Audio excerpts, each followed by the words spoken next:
저 회장님, 이번에 그 교토에서 국제 학술대를 이렇게 행하게 됐는데, 어떤 그 과정을 통해서 이렇게 추진하게 되셨는지 기왕 한 말씀 해주시겠습니까? 수훈선생 학술대회는 매년 이렇게 우리 국내에서만 했습니다. 그런데 그 유적지 가서 수훈선생이 일본에 억류한 2년 7개월인가 3년 가까이 거기서 억류 생활을 했기 때문에 거기서 국제 학술대회를 지금 이번에 유치하게 됐습니다. 예. 그래서 우리 한국에서 한 41명이 지금 가기로 이렇게 계획이 되어 있습니다.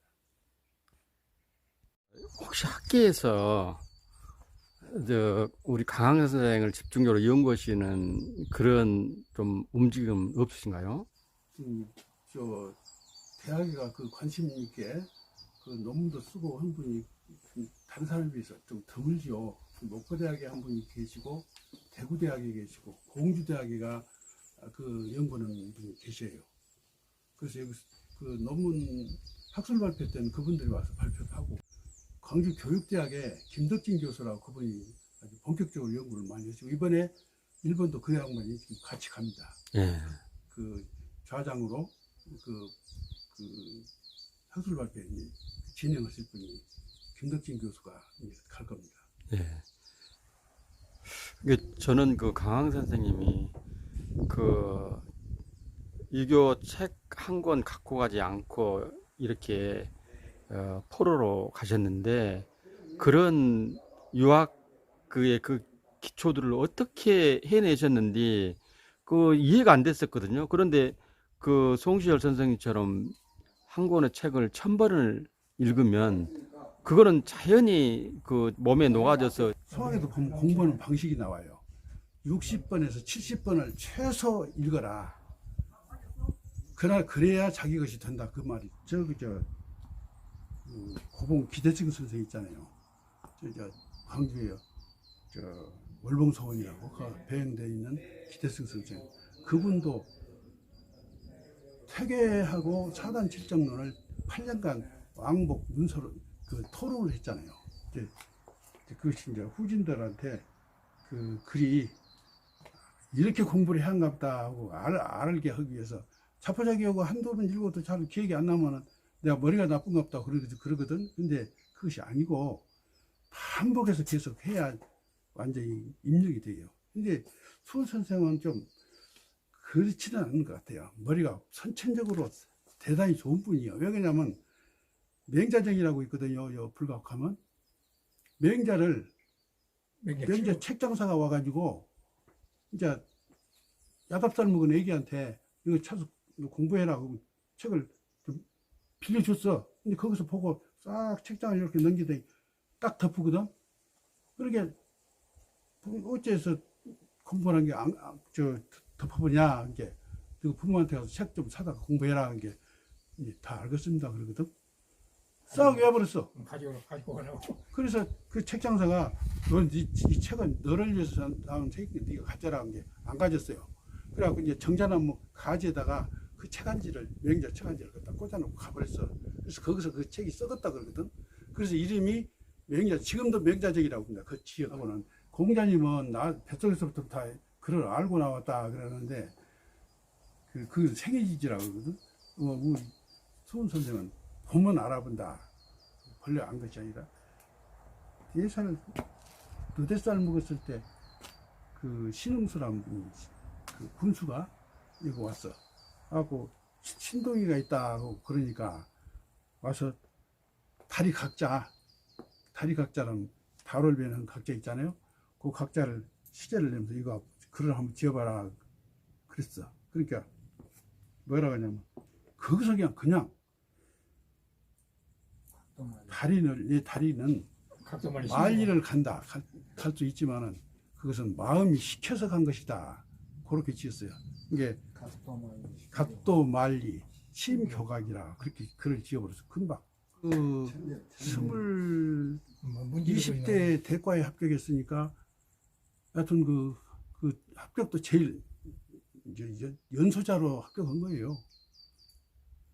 저 퇴계 선생이나 율곡 같은 분들도 그 30 다 돼서 대과에 합격했거든. 하여튼 이번에 그 강황 선생 국제학술대를 통해서 정말 강황 선생을 다시 되돌아보고 또 강황 선생의 그런 정신이 현대 우리에게도 좀 전해져서 우리 대한민국이 좀 더 잘 사는 나라로 그렇게 만들어가는데 우리가 모두 힘을 합쳐야 되지 않느냐는 생각이 좀 듭니다. 그렇죠. 그 일본의 적중봉소라고 적진에서 보고 느낀 것을 왕한테 상소문을 올린 것이 적중봉소예요. 그랬는데 거기에 보면 자기 개인 감정은 전혀 나타내지 않고 오직 충절만 충신으로서 보고 느낀 것을 이렇게 해야 됩니다 하고 왕한테 상소를 올렸어요.